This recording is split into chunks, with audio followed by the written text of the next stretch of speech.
Ever wondered why your own backyard suddenly felt like enemy territory?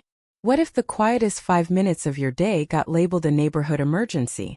And how deliciously satisfying is it when one family's patience and proof turns a clipboard-wielding tyrant into the punchline of her own power trip? In the cookie-cutter paradise of Evergreen Grove, every lawn sparkled like it had been photoshopped, every mailbox matched the approved beige, and the HOA ruled with a smile sharper than garden shears. That's where my family and I moved in 2 years ago, chasing the American dream of peace and space for our kids. My name is Kareem Nasser. I'm a structural acoustics engineer who spends his days measuring sound waves for bridges and concert halls. Little did I know the loudest noise in our new life would come from a woman who called herself the guardian of community harmony, while secretly hating anything that didn't match her vision of perfect silence. It started one golden evening just after sunset. The cherry blossom in our backyard rustled softly, petals drifting like pink snow. I unrolled the old family prayer mat my grandfather carried from Damascus, placed the hand-carved wooden compass beside it, and we knelt together, me, my wife Layla, our 2 kids. 5 minutes. No speakers. Just whispered words carried on the breeze. That's when the voice sliced through the twilight like a chainsaw. That sound is a violation.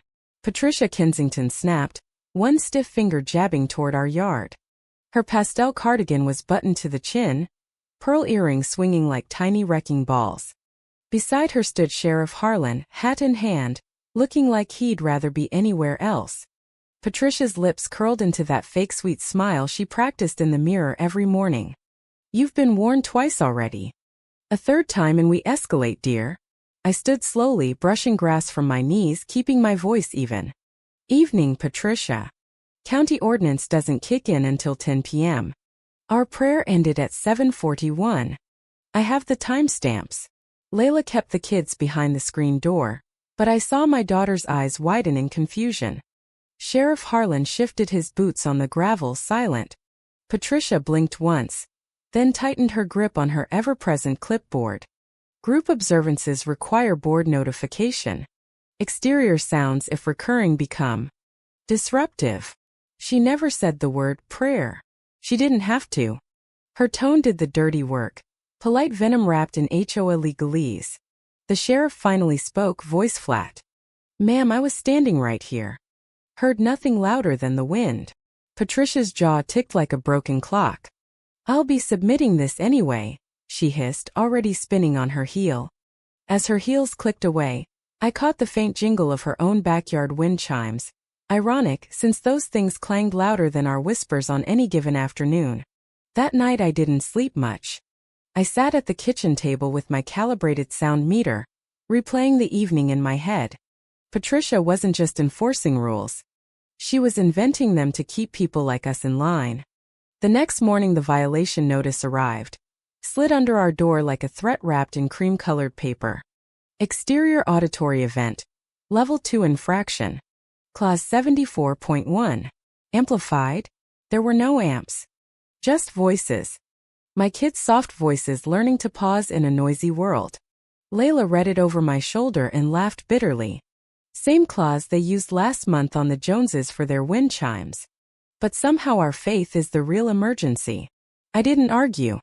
I just opened a new folder on my laptop labeled Pattern, because that's what engineers do. We measure. We document. We wait for the data to speak louder than lies. By the end of the week, the neighborhood vibe had shifted. Mrs.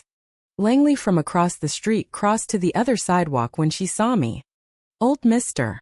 Hargrove suddenly remembered he had to water his roses whenever I walked by. Patricia's weekly community update emails started slipping in coded warnings. Maintaining our shared aesthetic harmony and avoiding practices that create discomfort for longtime residents. Translation. Stay quiet, stay invisible, or else. I kept praying outside anyway. Every evening I set the compass east, knelt with my family, and quietly clicked my sound meter. 49 decibels. Normal conversation hit 60. Her lawnmower across the street? 85. But facts didn't matter to Patricia. Power did. And she was terrified of losing it. The inspections began next. Patricia showed up unannounced, clipboard in hand, heels stabbing our walkway. "Just a routine lot review for atmospheric inconsistencies," she announced, voice dripping fake concern. I hit record on my phone without saying a word. She poked around the garden, measured nothing, muttered about unregistered cultural displays. When she paused by the cherry blossom and glared at the compass like it personally offended her, I almost laughed out loud. Almost. Because laughing would have given her the reaction she craved. That night Layla asked quietly, "How long are we going to let her play God?" I kissed her forehead and answered, "Until the numbers prove she's not." The emails kept coming. Anonymous complaints flooded the board. Same phrasing every time, like they'd been copy-pasted from Patricia's personal playbook. Unsettling cadence. Disruptive energy. One genius even claimed our prayer made their dog bark. The dog that barked at clouds. I added every letter to the folder, time-stamped, highlighted the identical wording. Black humor at its finest. A woman preaching inclusivity, while orchestrating a whisper campaign that would make middle school bullies blush. Then came the board meeting. Patricia sat at the head table like a queen on a plastic throne, pearl earrings catching the fluorescent light. "Ongoing disturbances from Lot 14, she read, voice sweet as spoiled milk. "We must protect the peace."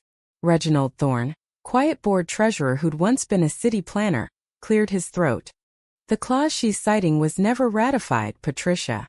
Still advisory. You rewrote it yourself." The room went dead silent. Patricia's smile froze. "That's simply not accurate."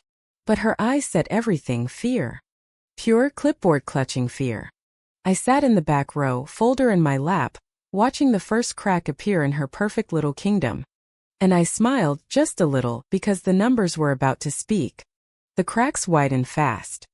Reginald slipped me a flash drive after the meeting, eyes darting like he expected Patricia to pop out of the azaleas.